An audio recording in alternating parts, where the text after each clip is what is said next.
To start a session on ChalkTalk, please follow these simple steps.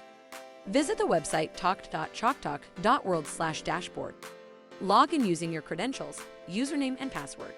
If you don't have an account, you may need to sign up or create a new account. Once you are logged in, you should be directed to your dashboard. Locate your username on the top left corner and press it. It will open a drop-down menu with various options. Click on My Session Planner.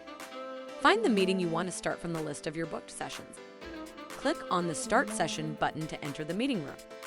Grant permissions. If required, your browser or device might ask for permission to access your microphone and camera. Grant the necessary permissions to be able to participate in the meeting. Participate in the meeting once the meeting starts. You'll be able to see and hear the participants if they have their cameras and microphones turned on. You can communicate via video, audio, or chat. End the meeting when the meeting is finished. And there you have it. You successfully started a session on ChalkTalk and hosted an engaging learning experience. Enjoy your ChalkTalk journey.